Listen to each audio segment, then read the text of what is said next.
Head static GK में आप सभी का स्वागत है। दिल्ली पुलिस कांस्टेबल 2025 के लिए आज एक और मोस्ट इंपोर्टेंट स्टैटिक जीके का टॉपिक बंदरगाह पोर्ट कवर करेंगे। बंदरगाह पोर्ट किसे कहते हैं? ऐसा क्षेत्र जहां बड़ी संख्या में नौकाएं और जहाज रखे जा सकते हैं उसे बंदरगाह या पोर्ट कहते हैं। क्लास के अंत में आपको व्हाट्सएप नंबर देंगे, दिए हुए व्हाट्सएप नंबर से आपको क्लास का पीडीएफ उपलब्ध हो जाएगा।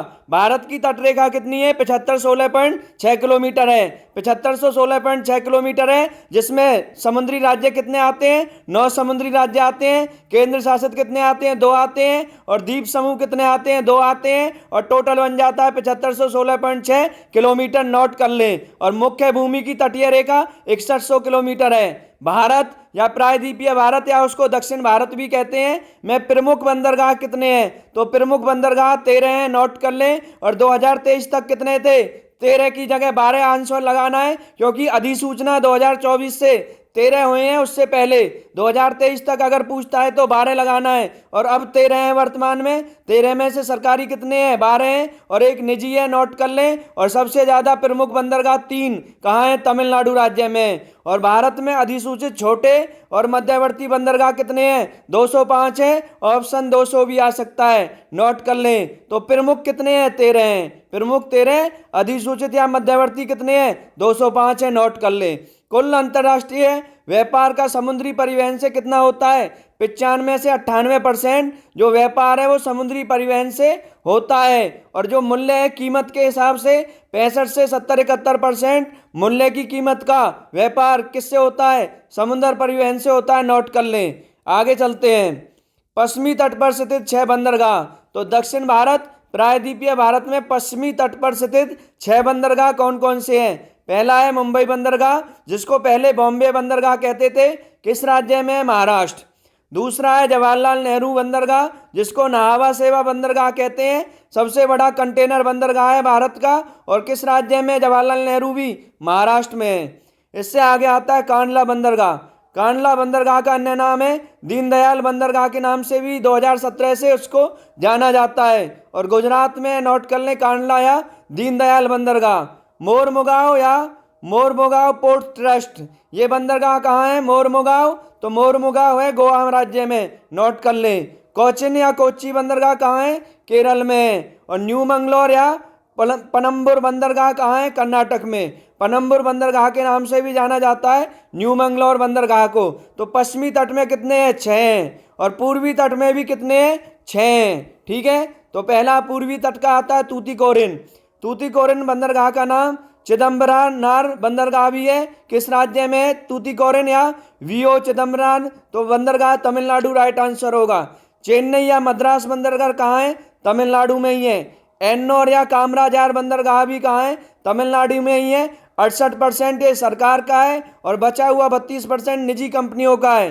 विशाखापट्टनम बंदरगाह, जिसको विजयग बंदरगाह के नाम से भी जाना जाता है, आंध्र प्रदेश राज्य में। पारादीप बंदरगाह उड़ीसा का एकमात्र बंदरगाह है। पारादीप बंदरगाह।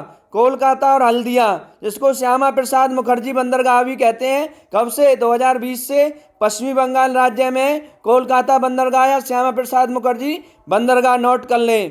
केंद्र शासित प्रदेश में स्थित एक बंदरगाह कौन सा है? तो केंद्र शासित प्रदेश में पोर्ट ब्लेयर में श्री विजयपुरम के नाम से भी जाना जाता है बंदरगाह को। अंडमान और निकोबार द्वीप समूह में। और बंदरगाह का पोर्ट का नाम क्या है? पोर्ट ब्लेयर श्री विजयपुरम है। नोट कर लें। सबसे छोटा बंदरगाह है। नोट कर लें ये बात भी। सबसे गहरा बंदरगाह कौन सा है? कृष्णापट्टनम बंदरगाह है आंध्र प्रदेश में। ठीक है। हमने अभी पश्चिम और पूर्व के 12 पढ़े। और 13वां कौन सा है? 13वां देखें सबसे नीचे, गैलेसिया बे। गैलेसिया बे जो है खाड़ी, उसको बंदरगाह उसका विकास किया जाएगा। कब से? 2028 से शुरू किया जाएगा। ये 13वां अधिसूचना 2024 से ये 13वां बंदरगाह है। नोट कर लें। गैलेसिया बे। और कहां पर है? ग्रेट निकोबार में। आईसीटीपी के तहत इसको क्या किया जाएगा? बनाया जाएगा। बहुत ही शानदार इंटरनेशनल कंटेनर ट्रांसशिपमेंट पोर्ट इसको बनाया जाएगा। नोट कर लें। और इसको बनाने में लागत आएगी 44,000 करोड़ की। 44,000 करोड़ एक बड़ा नंबर होता है। नोट कर लें। ठीक है। आगे चलते हैं। सबसे गहरा बंदरगाह कृष्णापट्टनम बंदरगाह आंध्र प्रदेश। सबसे बड़ा बंदरगाह मुंबई बंदरगाह कहाँ है? महाराष्ट्र में है। और सबसे ज़्यादा प्रमुख तो तमिलनाडु में, टोटल में ज़्यादा कहाँ है? महाराष्ट्र में, और सेकंड पर गुजरात में टोटल में। तो 53 है वर्तमान में महाराष्ट्र में, जिसमें 2 बड़े प्रमुख बंदरगाह हैं, नोट कर लें। सबसे नवीनतम बंदरगाह कौन सा है? तो सबसे नवीनतम बंदरगाह आपको वथावन बंदरगाह भी आ सकता है, महाराष्ट्र में 30 अगस्त 2024, 30 अगस्त 2024। और इससे भी नया कौन है? नरेंद्र मोदी जी ने देश को समर्पित, राष्ट्र को समर्पित किया है मई 2025 में। कौन सा? विंझीजम। तो विंझीजम ऑप्शन आ सकता है। विंझीजम नहीं है तो क्या लगाएंगे? वथावन लगाएंगे। वथावन महाराष्ट्र में है और विंझीवन कहाँ है? कमेंट करें सभी विद्यार्थी, सबको आंसर करना है। सबसे पुराना बंदरगाह कौन सा है? कोलकाता बंदरगाह है, श्यामा प्रसाद मुखर्जी बंदरगाह है। भारत का सबसे बड़ा निजी बंदरगाह कौन सा है? मुंद्रा बंदरगाह है, मुंद्रा। ठीक है, अडानी पोर्ट पर है वो, APSEZ के नाम से जाना जाता है, Adani port and says limited के नाम से इसको जाना जाता है। मुंद्रा है निजी बंदरगाह। ठीक है, और गैलेथिया आपको पता है 2028 से काम शुरू होगा, 13वां प्रस्तावित है। 12 पश्चिम और पूर्व में पड़े और 13वां गैलेथिया बे है, नोट कर लें। ठीक है, आगे चलते हैं, डिटेल में पढ़ेंगे बंदरगाहों को। मुंबई बंदरगाह एक प्राकृतिक नेचुरल बंदरगाह है, देश का सबसे बड़ा बंदरगाह है। भारत का सबसे पुराना आधुनिक बंदरगाह कौन सा है? मुंबई बंदरगाह है। औद्योगिक सामानों और कच्चे तेल के आयात के लिए प्रसिद्ध है। कौन सा? मुंबई बंदरगाह प्रसिद्ध है औद्योगिक सामान और कच्चे तेल के आयात के लिए। आयात शब्द देखना है, आंसर लगाना है, मुंबई बंदरगाह। 3 संलग्न वहक डाक भी है यहाँ पर, प्रिंस डाक, विक्टोरिया डाक और इंदिरा डाक। भारत का सर्वाधिक बिजी व्यस्त बंदरगाह भी कौन सा है? मुंबई बंदरगाह है, नोट कर लें। आगे चलते हैं, जवाहरलाल नेहरू बंदरगाह, जिसको नहावा शोयबा बंदरगाह के नाम से भी पहले जाना जाता था। भारत का सबसे बड़ा कृत्रिम जानते हैं ना, आर्टिफिशियल मानव निर्मित बंदरगाह कौन सा है? जवाहरलाल नेहरू है, नोट कर लें। व्यापार कपड़ा का, खेल के सामान का, कालीन का, केमिकल रसायन का, फार्मास्यूटिक्स का, इन सब का व्यापार होता है। मुंबई हार्बर के पूर्वी तट पर स्थित बंदरगाह कौन सा है? जवाहरलाल नेहरू बंदरगाह। इंपोर्टेंट क्वेश्चन है, मुंबई हार्बर के पूर्वी तट पर कौन सा स्थित है? जवाहरलाल नेहरू बंदरगाह है। सार्वजनिक निजी भागीदारी PPP मॉडल पे संचालित होने वाला देश का पहला बंदरगाह कौन सा बना है? जवाहरलाल नेहरू बंदरगाह ही बना है, नोट कर लें, इंपोर्टेंट क्वेश्चन है। सार्वजनिक और निजी भागीदारी PPP मॉडल पर तर्ज पर संचालित होने वाला पहला देश का बंदरगाह कौन सा है? जवाहरलाल नेहरू बंदरगाह है, इंपोर्टेंट क्वेश्चन है। कांडला या दीनदयाल बंदरगाह प्रमुख ज्वारीय बंदरगाह है और पश्चिमी तट पर है, इंपोर्टेंट क्वेश्चन है। कांडला कौन से तट पर है? पश्चिमी तट पर है। कच्चे तेल का प्रमुख आयात किससे होता है? कांडला बंदरगाह, वर्तमान में दीनदयाल बंदरगाह, नोट कर लें। गुजरात विभाजन के बाद बनाया गया बंदरगाह कौन सा था? कांडला बंदरगाह था, नोट कर लें। और कच्छ की खाड़ी के शीर्ष पर कौन सा बंदरगाह है? कांडला बंदरगाह है या दीनदयाल बंदरगाह है। ठीक है, बंदरगाहों का प्रबंधन कौन करता है? तो बंदरगाहों का प्रबंधन केंद्रीय जहाजरानी बंदरगाह और जलमार्ग मंत्रालय करता है। और इसके वर्तमान में मंत्री कौन है? मोदी 3.0 में सर्बानंद सोनोवाल है, नोट कर लें, सर्बानंद सोनोवाल। और केंद्रीय जहाजकारी बंदरगाह और जलमार्ग मंत्रालय को MOPSW के नाम से भी जाना जाता है, नोट कर लें। नेक्स्ट देखें, मोरमुगाओ बंदरगाह। तो मोरमुगाओ बंदरगाह प्राकृतिक नेचुरल बंदरगाह है। ठीक है, ज्वारी नदी के मुहाने पर कौन सा बंदरगाह है? मोरमुगाओ बंदरगाह है, नोट कर लें।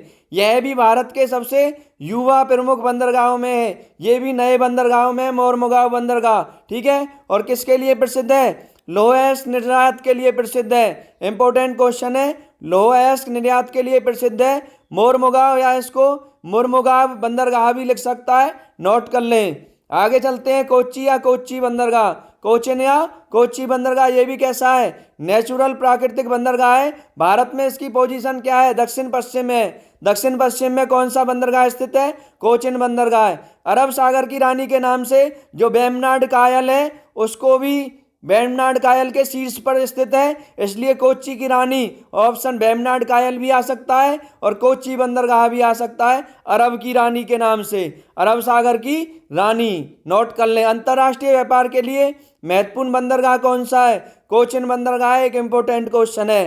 भारत का प्रथम ट्रांसशिपमेंट टर्मिनल किस बंदरगाह पर है? कोचिन बंदरगाह पर। कोच्चि झील के दो द्वीपों पर, विलिंगटन द्वीप और वल्लापदम द्वीप पर कौन सा बंदरगाह है? कोच्चि झील के दो द्वीपों पर कोचिन बंदरगाह है। इंपोर्टेंट क्वेश्चन है। यह बंदरगाह कोच्चि नदी के मुहाने की ओर लक्षद्वीप सागर में घुलता है। कौन सा? कोचिन बंदरगाह। नोट कर लें। न्यू मंगलौर बंदरगाह, आगे न्यू मंगलौर बंदरगाह जो है वो देखें गुरपुरा नदी के संगम पर है। किस नदी के? गुरपुरा नदी के संगम पर न्यू मंगलौर बंदरगाह है। पेट्रोलियम और उर्वरक आयात के लिए प्रसिद्ध है। कौन सा? न्यू मंगलौर बंदरगाह। खाद्य तेल, चाय, कॉफी, लकड़ी का गूदा, धागा, ग्रेनाइट पत्थर, गुड़, इन सब का भी व्यापार होता है। किससे? न्यू मंगलौर बंदरगाह से। और पेपर में आएगा पेट्रोलियम और उर्वरक आयात के लिए प्रसिद्ध है। कौन सा? न्यू मंगलौर बंदरगाह। तूतीकोरिन या वियो चिदंबरनार बंदरगाह, ठीक है, ये एक आर्टिफिशियल मानव निर्मित कृत्रिम बंदरगाह है। कहाँ है? मन्नार की खाड़ी में। सबसे दक्षिणी प्रमुख पोर्ट का मतलब बंदरगाह होता है। कौन सा है? तूतीकोरिन है। नोट कर ले। सबसे दक्षिणी प्रमुख पोर्ट बंदरगाह, पोर्ट मतलब बंदरगाह। अमेरिका से सीधी कंटेनर सेवा किस बंदरगाह से? तूतीकोरिन से। इंपोर्टेंट क्वेश्चन है। बंगाल की खाड़ी में मोती मत्स्य पालन के लिए प्रसिद्ध है। कौन सा बंदरगाह? तूतीकोरिन। मोती शहर के रूप में जाना जाता है। कौन सा बंदरगाह? तूतीकोरिन। कोयला, नमक, खाद्यान्न, खाद्य तेल, चीनी, रसायन और पेट्रोलियम, इन सब का व्यापार होता है। किससे? तूतीकोरिन बंदरगाह से। सागरमाला परियोजना कब शुरू हुई? मार्च 2015 में। उद्देश्य क्या था? तटरेखा और जलमार्गों की क्षमता का उपयोग करके आर्थिक विकास करना। यानी किसने? मंत्रालय कौन सा है? केंद्रीय पतन या पोत जलमार्ग मंत्रालय इसको वो करता है कंट्रोल, सागरमाला परियोजना को। इसका उद्देश्य क्या है? तो तटरेखा और जलमार्गों की क्षमता का उपयोग करके आर्थिक विकास यानी लॉजिस्टिक लागत को कम करना और रोजगार का सृजन करना, ये सागरमाला परियोजना का उद्देश्य है। मार्च 2015। नोट कर लें। आगे चलते हैं। चेन्नई बंदरगाह। और सागरमाला परियोजना किससे संबंधित है? बंदरगाह, पोर्ट से। नोट कर लें। चेन्नई, जिसको पहले मद्रास बंदरगाह कहते हैं, बंगाल की खाड़ी का सबसे बड़ा बंदरगाह कौन सा है? चेन्नई बंदरगाह है। मानव निर्मित है, आर्टिफिशियल है। निर्माण कब? 1859 में निर्माण हुआ। बहुत पुराने बंदरगाहों में 1859 में। ऑटोमोबाइल और कंटेनर शिपिंग के लिए कौन सा बंदरगाह प्रसिद्ध है? तो चेन्नई या मद्रास बंदरगाह। इंपोर्टेंट क्वेश्चन है। और भारत का दूसरा सबसे बड़ा कंटेनर बंदरगाह कौन सा है?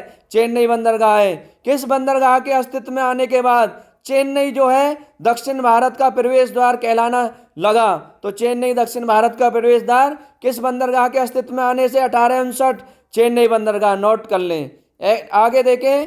एन्नौर बंदरगाह, जिसको कामराजार बंदरगाह के नाम से भी जाना जाता है, भारत के पूर्वी तट पर कोरोमंडल तट पर स्थित है और भारत का पहला कॉरपोरेट पोर्ट या कॉर्पोरेटीकृत पोर्ट है। इंपोर्टेंट है। भारत का पहला कॉरपोरेट पोर्ट कौन सा है? एन्नौर बंदरगाह या कामराजार बंदरगाह। इंपोर्टेंट क्वेश्चन है। थर्मल कोयला और उर्वरक के लिए प्रसिद्ध है। यह भी इंपोर्टेंट क्वेश्चन है। थर्मल कोयला और उर्वरक के लिए एन्नौर बंदरगाह या कामराजार बंदरगाह। इंपोर्टेंट क्वेश्चन है। इसके अलावा लोहा और पेट्रोलियम का भी व्यापार होता है, लेकिन पेपर में थर्मल कोयला और उर्वरक के लिए ऐसे क्वेश्चन आता है। विशाखापट्टनम बंदरगाह या विजाग बंदरगाह कहते थे। प्राकृतिक बंदरगाह है। भूमि से घिरा बंदरगाह कौन सा है? विशाखापट्टनम बंदरगाह है। माल ढुलाई की मात्रा के हिसाब से दूसरा बड़ा बंदरगाह है। लोहा और कोयले के निर्यात के लिए प्रसिद्ध है विशाखापट्टनम बंदरगाह भी। नोट कर लें। और भारत का सबसे डेप्थ गहरा बंदरगाह है। कौन सा? विशाखापट्टनम बंदरगाह। आगे चलते हैं। पारादीप बंदरगाह, ये एक नेचुरल प्राकृतिक है, गहरे पानी का बंदरगाह है। आज़ादी के बाद शुरू हुआ प्रमुख बंदरगाह कौन सा है? इंपोर्टेंट क्वेश्चन है। आज़ादी के बाद शुरू हुआ प्रमुख बंदरगाह कौन सा है? पारादीप बंदरगाह है। महानदी और बंगाल की खाड़ी के संगम पर स्थित कौन सा है? पारादीप बंदरगाह है। पारादीप पोर्ट है। महानदी और बंगाल की खाड़ी के संगम पर कौन सा बंदरगाह है? पारादीप। लोहा और एल्युमिनियम, तो एल्युमिनियम आए तो क्या लगाएंगे? पारादीप बंदरगाह लगाएंगे। नोट कर लें। पूर्वी तट का पहला प्रमुख बंदरगाह कौन सा है? पारादीप बंदरगाह है। नोट कर लें। कोलकाता या श्यामा प्रसाद मुखर्जी बंदरगाह, मीठे पानी का हुगली नदी के तट पर है। कोलकाता पोर्ट। नोट कर लें। भारत का एकमात्र नदी आधारित प्रमुख बंदरगाह कौन सा है? नदी तटीय या नदी आधारित कौन सा है? कोलकाता या श्यामा प्रसाद मुखर्जी बंदरगाह है। डायमंड हार्बर के नाम से कोलकाता बंदरगाह को जाना जाता है। पूर्वी भारत का प्रवेश द्वार भी कोलकाता बंदरगाह को जाना जाता है। हल्दिया बंदरगाह कोलकाता बंदरगाह का ही एक भाग है। हल्दिया बंदरगाह भी इसी का एक भाग है। हल्दी नदी और हुगली नदी दोनों के संगम पर है कौन सा? हल्दिया बंदरगाह। नोट कर लें, यह एक बंदरगाह नहीं है, एक्चुअल में आधिकारिक डॉक कॉम्प्लेक्स है। नोट कर लें। पेट्रोलियम और तेल उत्पाद में को संभालता है क्या? हल्दिया बंदरगाह। पेट्रोलियम और तेल उत्पाद को कौन सा? हल्दिया। ठीक है, नोट कर लें। बंगाल की खाड़ी में कौन से दो बंदरगाह हैं? तो बंगाल की खाड़ी के समूह का दो बंदरगाह हल्दिया और पारादीप हैं।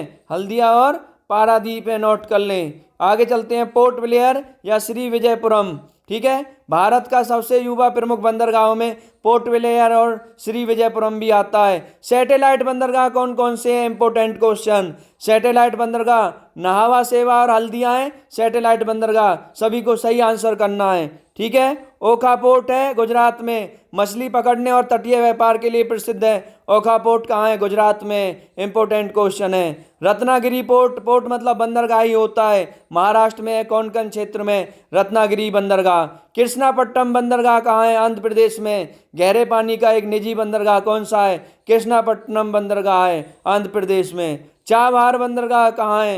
ईरान, भारत, अफगानिस्तान और मध्य एशिया के लिए प्रवेश द्वार कौन सा है? चाबहार बंदरगाह है। विश्व के प्रमुख बंदरगाह आगे पढ़ेंगे, ये भारत के प्रमुख बंदरगाह हैं। नोट कर लें। हड़प्पा सभ्यता का प्रमुख बंदरगाह कौन सा है? लोथल है, गुजरात, अहमदाबाद में। नोट कर लें। इसके बाद सिक्का, भीमपुर, जाफराबाद बंदरगाह। जाफराबाद बंदरगाह जो है किसमें है? बंगाल की खाड़ी में। ये तीनों कहाँ है? गुजरात। सिक्का, भीमपुर और जाफराबाद तीनों बंदरगाह पोर्ट कहाँ है? गुजरात में। ठीक है। तम्रलिप्त पोर्ट गुप्तकालीन उत्तरी भारत का व्यापारिक बंदरगाह कौन सा है? तम्रलिप्त पोर्ट है। इंपोर्टेंट क्वेश्चन है। रत्नागिरी बंदरगाह महाराष्ट्र में। ओखा भी पड़ा था गुजरात में। मांडवी बंदरगाह भी गुजरात में। पोरबंदर भी गुजरात में। भावनगर बंदरगाह भी गुजरात में। कासरगोड बंदरगाह केरल में। कासरगोड केरल में। कराईकल बंदरगाह कहाँ है? पुदुचेरी में। भावनगर गुजरात, कासरगोड गौड़ कहाँ है? केरल में। कराईकल बंदरगाह पुदुचेरी में। मछलीपट्टनम आंध्र प्रदेश में और नागपट्टनम बंदरगाह तमिलनाडु में। कोझिकोड या कालीकट केरल इंपोर्टेंट है। ठीक है। अचिक्कल बंदरगाह केरल में। वलपट्टनम नदी के किनारे पर कौन सा बंदरगाह है? अचिक्कल बंदरगाह है। इंपोर्टेंट क्वेश्चन है। कन्नूर बंदरगाह कहाँ है? केरल में। कुंदापुर बंदरगाह कहाँ है? उडुपी जिले कर्नाटक में। दहेज बंदरगाह कहाँ है? इंपोर्टेंट है, गुजरात में। गोपालपुर बंदरगाह कहाँ है? उड़ीसा में। इंपोर्टेंट है गोपालपुर भी। ठीक है। और क्लास के पीडीएफ के लिए व्हाट्सअप नंबर दिया हुआ है, दिए हुए व्हाट्सअप नंबर से आपको क्लास का पीडीएफ मिल जाएगा और कंप्लीट स्टैटिक जीके और करंट अफेयर्स के नोट्स भी मिल जाएंगे मात्र 99 रुपये में।